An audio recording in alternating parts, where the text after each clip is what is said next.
Well, hello, sports fans. It's Larry Eater here. This is your favorite almost daily podcast, Coffee with Larry. I'm Larry. This is the Laren Hall. Today I'm having some black tea. I'll have coffee in a little bit. Hold on. Mm-mm. And as that caffeine courses through my central nervous system, I say the immortal words of the one, the only Joe Piani, former director of athletics at the University of Notre Dame. Hey, campers. So, it is Tuesday, June 2nd, 2026, episode 897. Wow, can you believe it? We started this back in June 2022. I was in Springfield, Oregon for the U.S.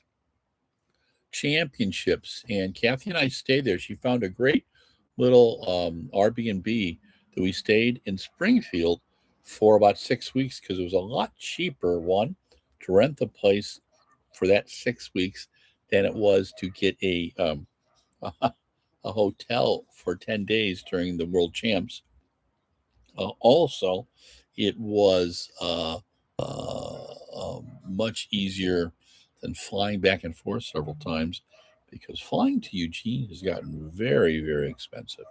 It's one of the most expensive places to fly. Well, it cost me more to fly round trip to Eugene in 2023 than it did to go to Budapest, Hungary. And yeah, a little farther, right? And actually, to stay in this was another interesting little tidbit for all of you. To stay in Budapest, I stayed at a Hilton Garden Inn. It was wonderful, one of the best I've ever stayed at. Um, they had nice bottles of sparkling water or regular water, as many as you wanted every day. Breakfast is included, which was fantastic. And it was about a 7, 8 euro taxi ride to the stadium. Not a bad deal, right? And the people were great. And I had a different type of goulash every day. Boy, that was fantastic. So this year is the Ultimate Championships in September. We're talking to our friends there, and we'll start putting some information up about that. Again, traveling to Budapest is pretty dang inexpensive, and it's a beautiful city in Central Europe. September is a nice time. It can be warm, but time to be in Central Europe. So we'll tell you more about that. The Diamond League season is just on fire. We've had Shanghai, we've had Xiamen, now we've had Rabat. Rabat was on Sunday, and um, we had the first European, Frank Rupert, under 8 minutes in the steeple. Um, Sufyan El Bakali ran his second fastest in 7:57:25, and then Mr. Rupert was it was just brilliant. I mean, he has just been fun to watch develop over the last several years, and I got to tell you, quite impressive, right? Um, and there were some great other performances. Joe Kovac set a new Masters record in the shot put.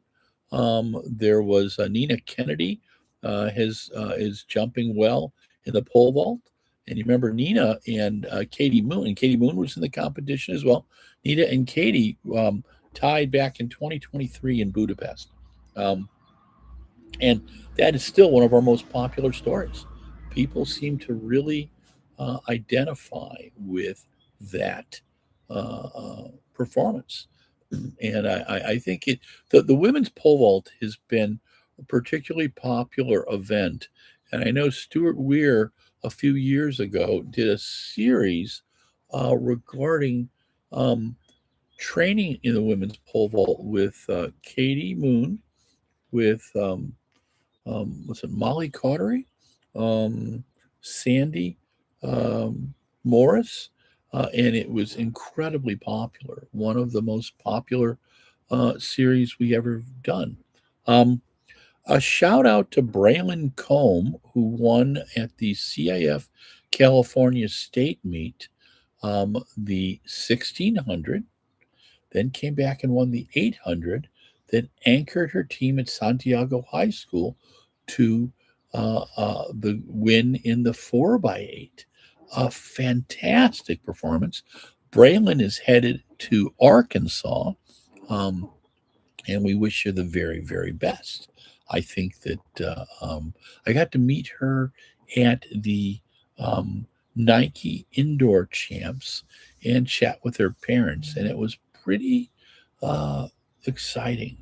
It was just nice to see family really into the sport. Braylon had just run a race where very tactical but quick um, mile where she held off Ellery Lincoln, and they both ran right under 2:13 in the last 800, which was pretty darn impressive, right?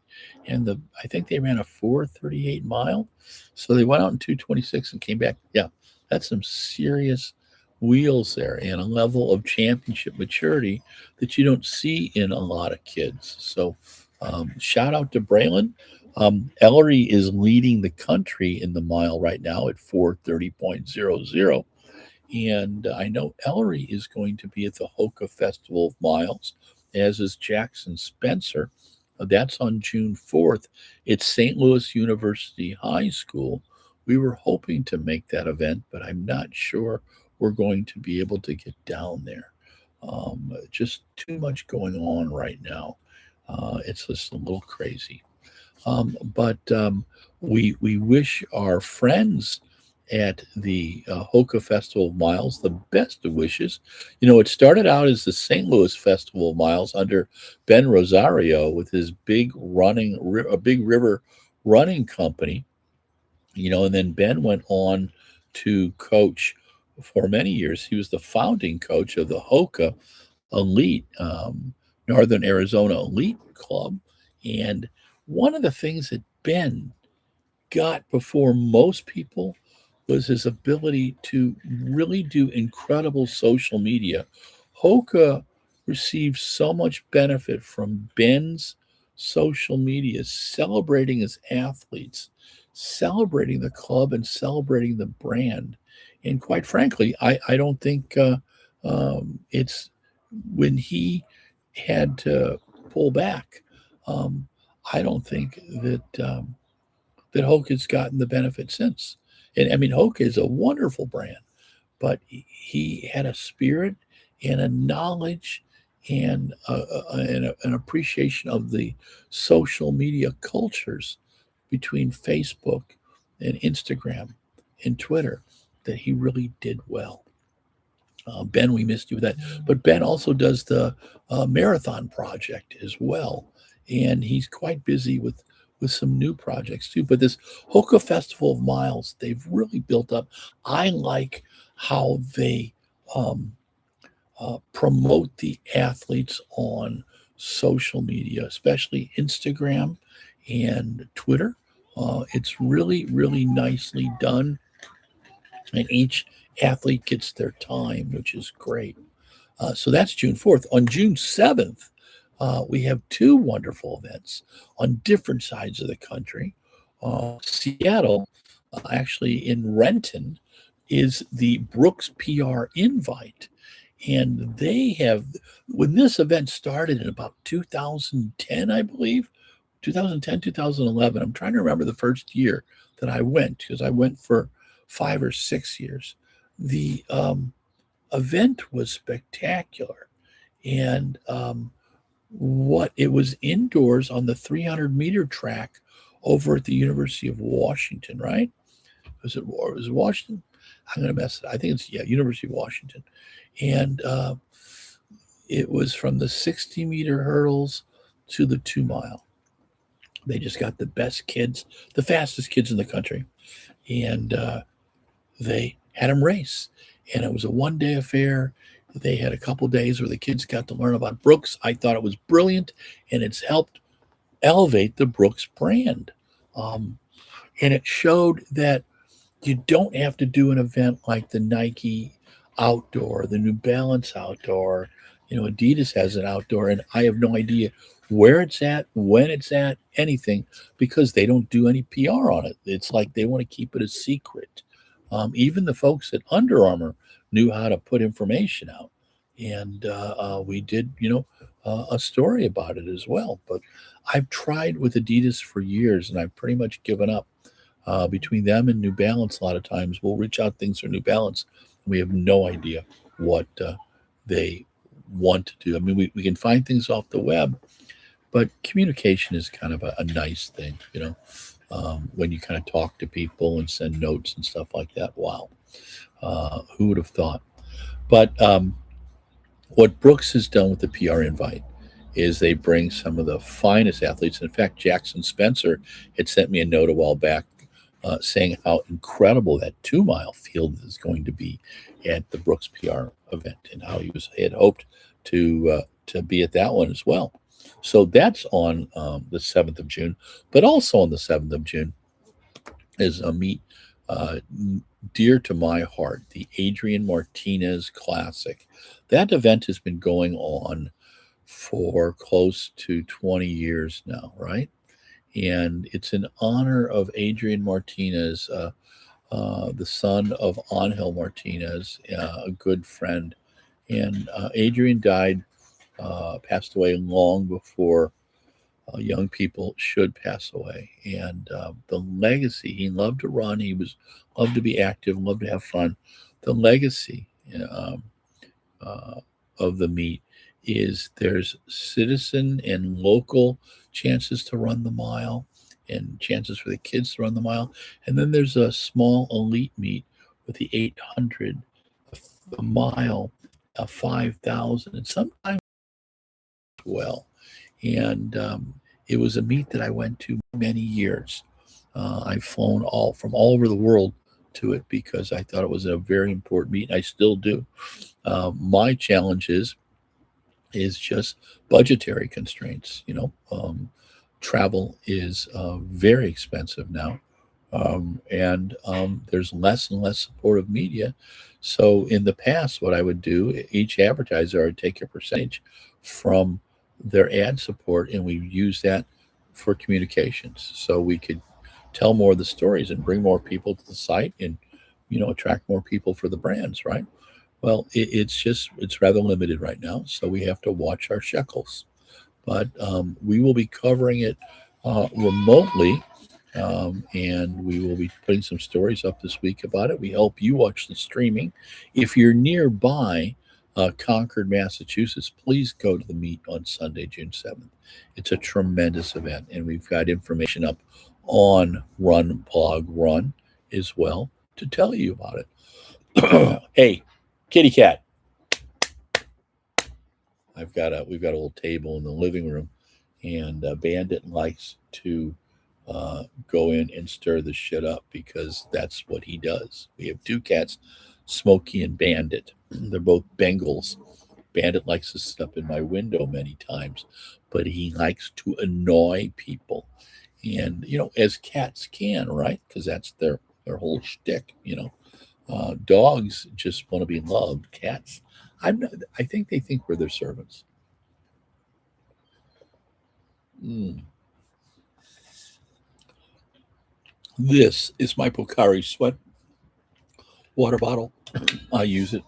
I think I drink about four of these a day, 4 to 5 of these a day. Speaking of hydration, the weather is getting warmer.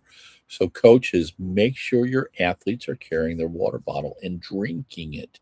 Um, Coach Julie Benson, when I interviewed her over the winter, she was telling me that the two things, the real secret sauce for athletes, um, is rest and hydration.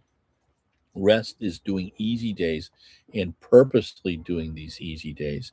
And hydration is water, but also foods with water. Watching your caffeine. Yes, I have to watch my caffeine.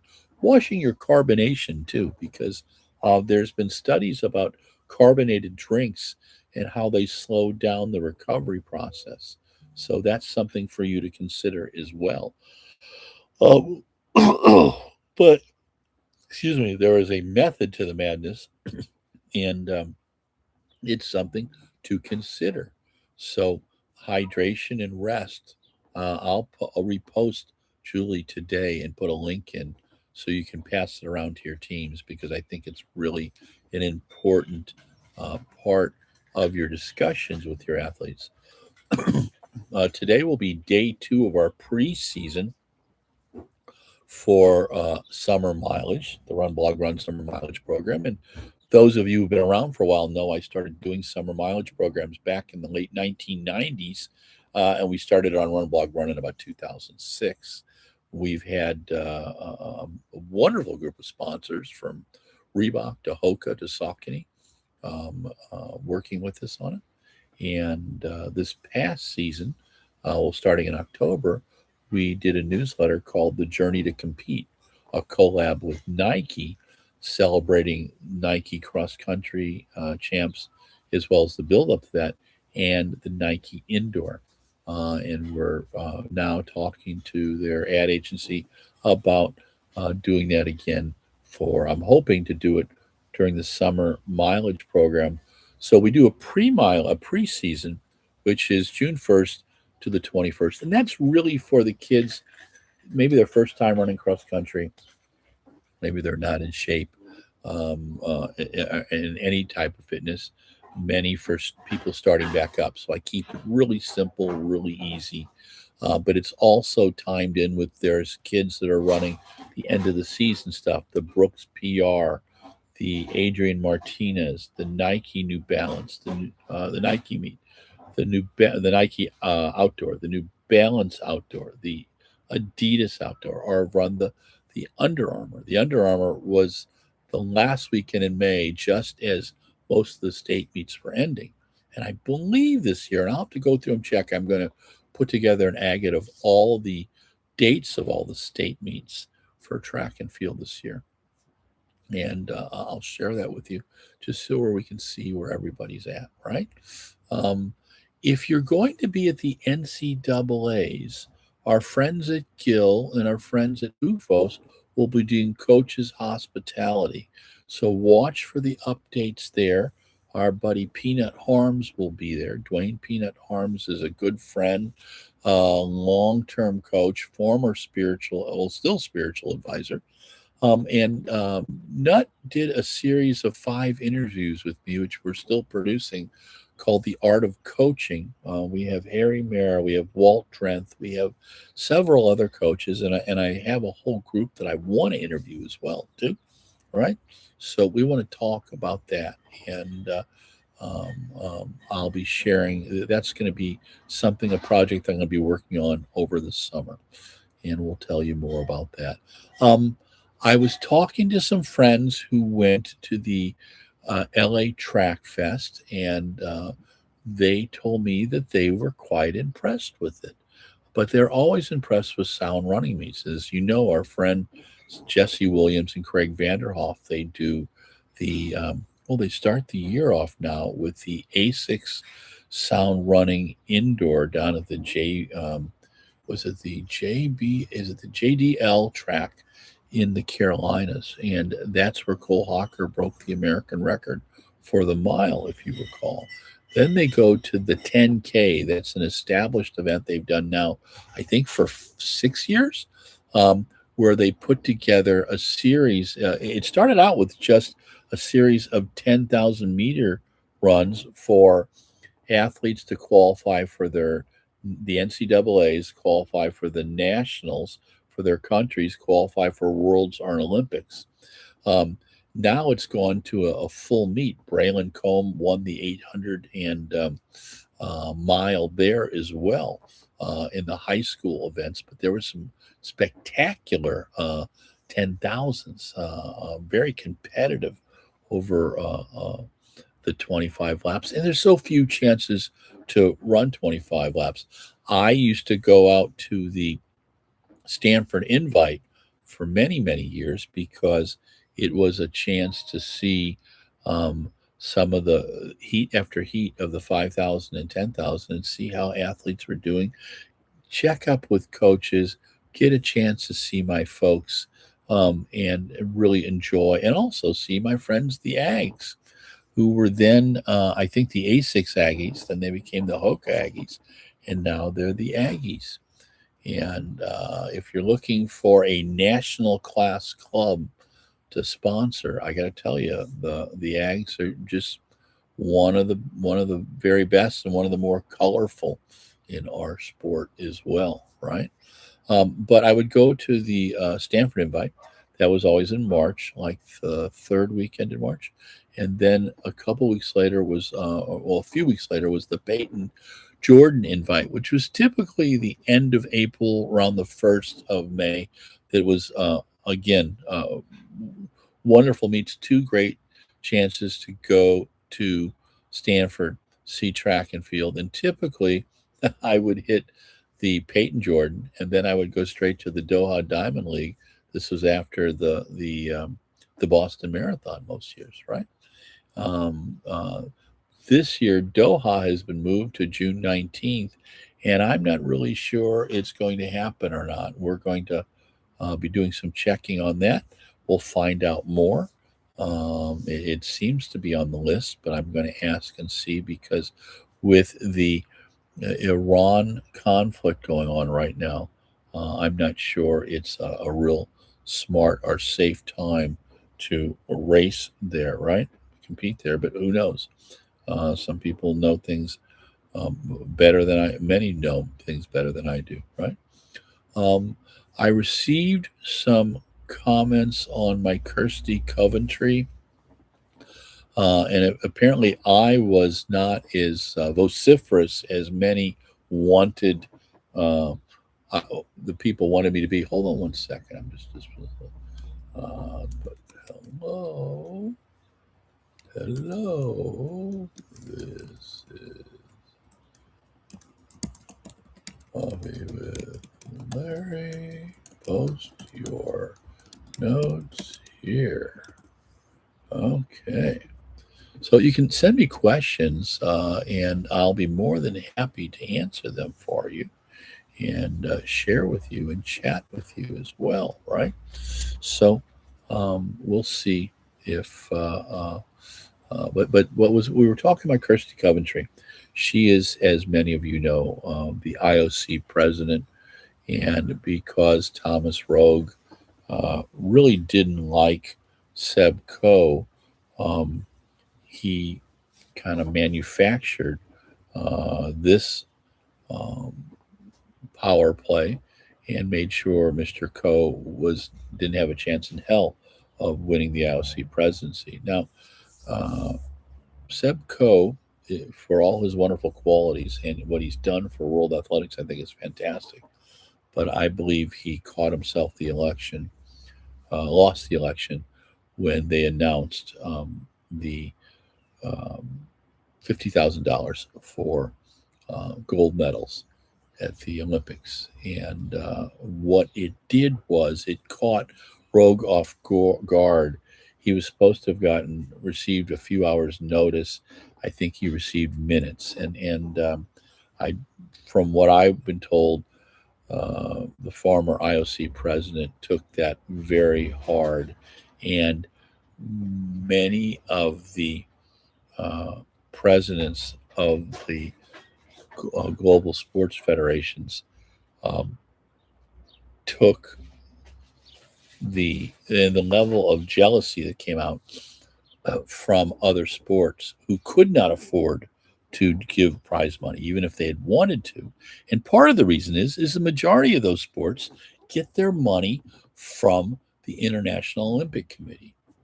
So when Kirsty Coventry said, I don't think athletes should be paid, what she should have probably said is, well, there's no way in hell that the Olympic movement can pay all these athletes. And that's really an honest assessment, unless you get sponsors in for that, because the way the sponsorship is set up right now, the Olympic events, the hosting the Olympics is terribly expensive. Not just infrastructure, and everything from transportation to logistics to what they're going to build, rebuild, restructure, um, where they're going to put people. This affects the communities. This affects the towns forever. And, Montreal still hasn't finished paying off the 1976 Olympics to the best of my knowledge. I'll have to check on that one because that's really tragic, right? The first Olympics that figured out the financial thing was LA in 1984, and Peter Uberoth, who I was fortunate enough to interview many, many years ago. And Mr. Uberoth looked at me and said, "Oh, you went to the same grad school, so you're not going to be able to communicate. Yeah, we can do an interview." His commentary was rather acerbic, but I found him a lot of fun. And I also don't think Uberoth ever received the credit that he should have. Now, he also is blamed for commercializing the Olympics, but the truth was the cost had just gone crazy. It's one thing to have a Olympic event in an Eastern Bloc country, a former Eastern Bloc country, where at the time you could just have put all the cost into the the government billings of the year or cost of the year, right? That doesn't happen over here. And so sponsors are needed. That's why 1996, I recall how offended IOC delegates were on the commercialization of the Atlanta 96 Olympics. And someone even called it a third world bazaar. I think that was the term, because everything was up for sale. And it was. Now, it was because of what? It was because of the cost on putting the event on. Now, I got something to show you guys. Let me grab it. What do I do with my shoes?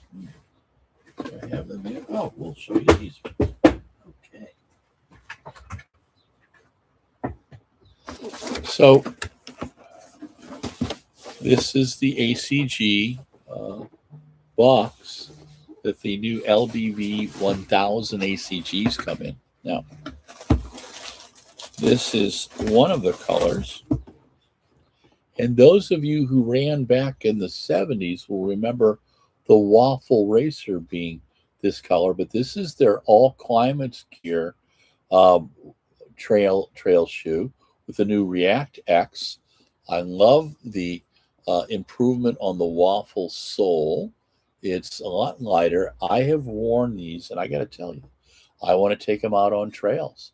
I think it's also a great training shoe for high school cross-country runners. But check this out, kids. This is and it's got the old Nike logo on it. It's really done there's some great touches to it. And, but I highly recommend it. I've had it now for about a week. Thank you to our friends at Nike. And this is just an awesome shoe. We'll have a review up for it, and we'll do a video this week as well. But this is the new Nike LDV 1000 ACG. And the differences are, what a midsole. We would have drooled over a midsole like that. This React X is really, really something. The outer sole is a improvement on the old waffle sole, and very ACG. And then there's a sheet underneath that I suspect is to keep the debris that gets out when you're out on trails and everything too.